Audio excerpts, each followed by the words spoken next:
When talking about his plans for the Star Wars prequels, George Lucas once said, "It's like poetry, they rhyme," talking about callbacks and foreshadowing for his previous works. Since the beginning of storytelling, people have taken stories that they've heard once, stories passed down to them, and they've told them in their own ways. They've remixed them, they've added things, they've changed things, ultimately subverting the expectations of the tropes that they once knew. One of my favorite things to do when watching movies is to seek out cinematic parallels and search for the spiritual successors in film. Now, I'm not talking about a sequel, I'm not talking about an in-universe continuation, I'm not talking about a rehash of a previous film. I'm talking about a film that takes the structure of a previous film or takes ideas that we know about previous films and uses them to the advantage of the new story that they're trying to tell. Today, we're going to look at some of my favorite spiritual successors in film. I'm Josh from Just Mash. Let's figure it out.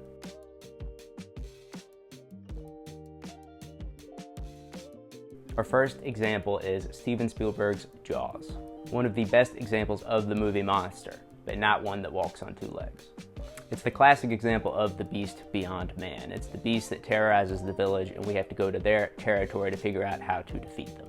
In this case, that's being on a boat and fighting a shark underwater. The spiritual successor of Jaws to me is Tremors. It follows that same idea of the beast beyond man terrorizing a village, something that we don't understand that we have to fight. Except this time it pushes the story a bit further by changing the elements. It goes from the sea to the earth.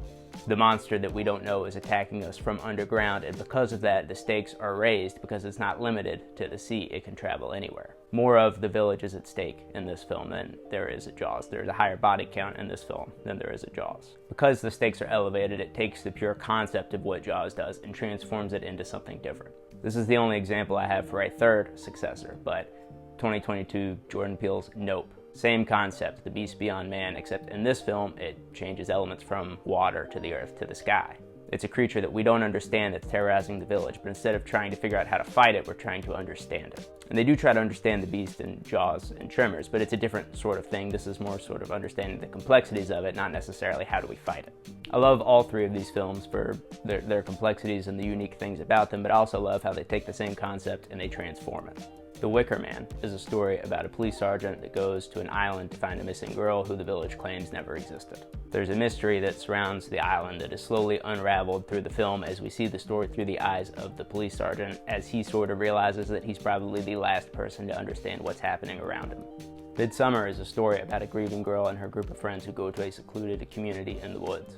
There's tons of secrets in this village and many quiet consequences for every action that is committed in this group. Ultimately, both of these films deal with cults and paganism and secret communities that hide horrors from the everyday life of normal people. Both of these films deal with ritualistic scenarios, they have similar color palettes and environments, and ultimately both films end in a fiery blaze. They're very similar on paper and they follow a very similar story structure, but where these films separates is the motivations of the main characters and the journeys that they go on.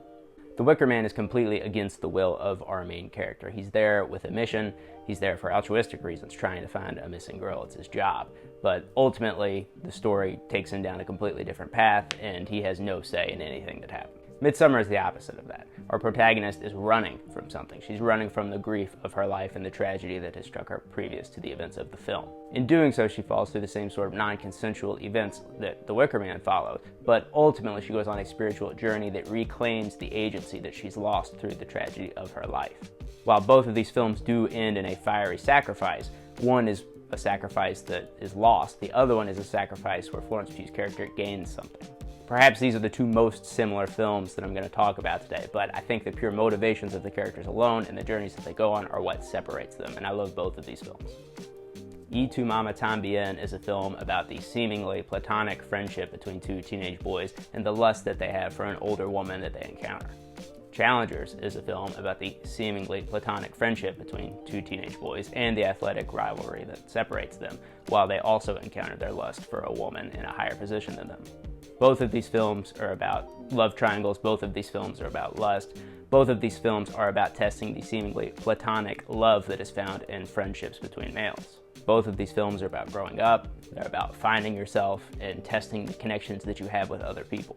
Where these films separate is the motivations of the characters and the dynamics of the trios. The boys in Y Tu Mama Tambien are at the same point in their lives. They're finishing school, they're going off to college. The older woman in the film is at a completely different point in her life, and her motivations are totally different for why she seeks out these two boys. The film analyzes more about what it means to be alive. It analyzes the impact that you leave on other people after you're gone. What does it mean to exist, and what does your existence mean to someone else? In Challengers, the dynamic is completely different because Tashi Duncan, at the beginning of the film, is way ahead of the two boys in the film. She's better at tennis, she's a more accomplished star, she has a lot more going for her than they do.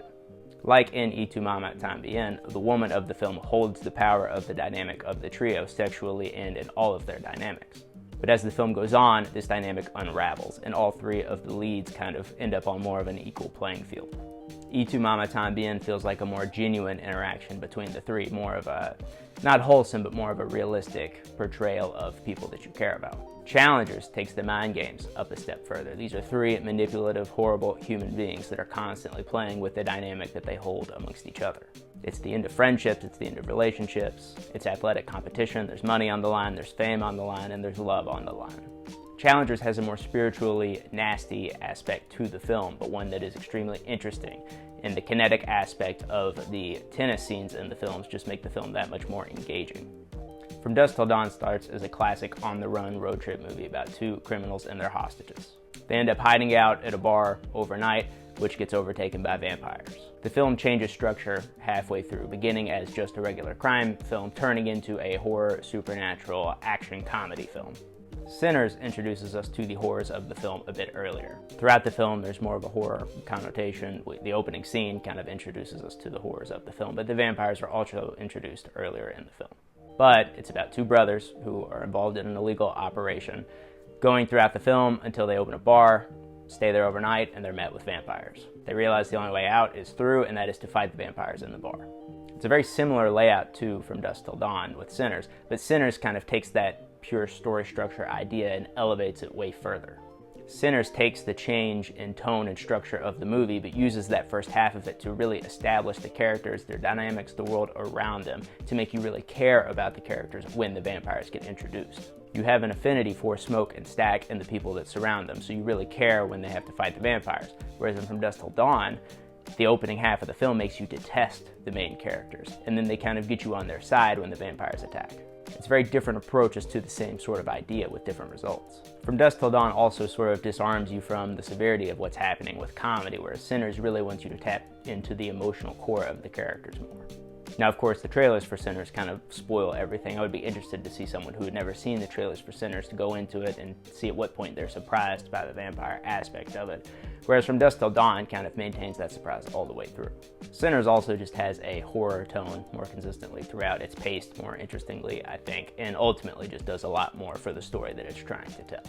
In my opinion, no film is better or worse for being a spiritual successor, for taking something that was done already, as long as it does something new with it. As long as you can find ways to be interesting and engaging in taking something that comes before and spinning it into being your own, I think it's perfectly acceptable to do in any form of storytelling, whether that be books, film, music, or whatever. If you like this concept, let me know in the comments below. I've got 20 more films that I could talk about in the same regard. Also, let me know in the comments what films you think are spiritual successors. Let me know what you think of the concept of being a spiritual successor. Be sure to like, subscribe, comment. I've been Josh from Just Mash. Until next time.